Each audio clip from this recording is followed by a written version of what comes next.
नमस्कार विद्यार्थी मित्रांनो, आपण एका नवीन टॉपिकला सुरुवात करत आहे. आजपासून जे आहे आपण जून 2025 करंट अफेअर पाहणार आहे, जे सर्व स्पर्धा परीक्षेसाठी आवश्यक आहे. तर प्रत्येक महिन्याला आपण जसं या महिन्याला आपण जून 2025चं करंट अफेअर पाहणार आहे. त्यानंतर पुढच्या महिन्याला आपण जुलै 2025चं करंट अफेअर पाहणार आहे. तर याच्यामध्ये आपण सुरुवात करू आहे ते म्हणजे त्या ठिकाणी जूनमध्ये जे काही 2025मध्ये जे विविध ऑपरेशन झाले, म्हणजे यावर्षी खूप सारे ऑपरेशन पार पडले. परीक्षेच्या दृष्टिकोनातून हा अत्यंत महत्त्वाचा टप्पा आहे. तर या ठिकाणी तुम्ही जर पाहिलं तर इथे तुम्हाला दिसत आहे की जून 2000 मधील ऑपरेशन.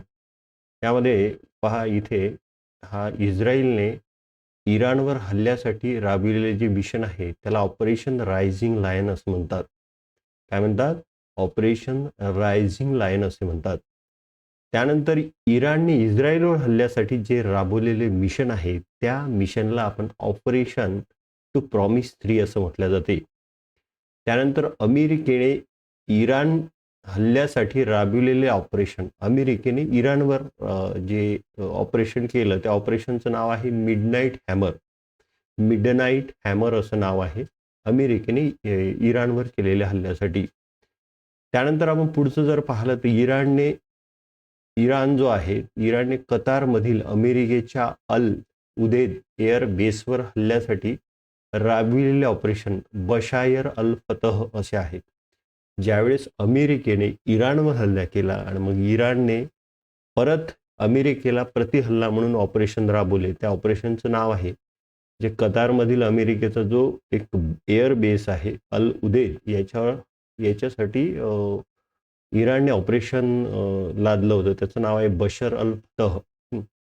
त्यानंतर इराणमधील अडकलेल्या भारतीयांना परत आणण्यासाठी, म्हणजे इराणमध्ये जे युद्धजन्य परिस्थिती होती त्या युद्धजन्य परिस्थितीमध्ये जे भारतीय लोक होते त्यांना परत आणण्यासाठी भारताने सुद्धा एक ऑपरेशन आखले. त्या ऑपरेशनचं नाव आहे सिंधू.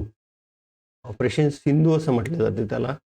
त्यानंतर युक्रेन रशिया ड्रोन हल्ल्यासाठी राबविलेले ऑपरेशन, म्हणजे युक्रेनने रशियावर सुद्धा ड्रोन हल्ल्याच्या माध्यमातून ऑपरेशन राबविले. त्या ऑपरेशनचे नाव आहे त्या ठिकाणी स्पायडर वेब असं म्हटलं जाते त्याला. आणि अशा पद्धतीने हे काही ऑपरेशन होते. पुढची जर आपण पुढचे काही घडामोडी जर पाहिल्या तर आपल्याला असं दिसून येते त्याच्यामध्ये. तर काही हे इतर ऑपरेशन आहे जे भारतामध्ये पार पडले. याच्यामध्ये ईशान्य भारतातील ढगफुटीमुळे विस्कळीत झालेले जनजीवन सुरळीत करण्यासाठी राबविलेले ऑपरेशन स्वस्तिक आहे. त्यानंतर अमरनाथ यात्रा 2025च्या पार्श्वभूमीवर दहशतवाद्याविरुद्ध भारतीय लष्कर आणि जम्मू काश्मीर पोलिसांनी राबविलेले जे ऑपरेशन आहे त्या ऑपरेशनला बिहाली ऑपरेशन असं म्हटलं जाते. कोणी? अमरनाथ यात्रा जी आहे जे 2025 मध्ये जी यात्रा संपन्न झाली त्या दहशतवाद्याविरुद्ध भारतीय लष्कर आणि जम्मू काश्मीर पोलिसांनी राबविलेले जे मिशन आहे त्याला ऑपरेशन बिहाली असे म्हणतात.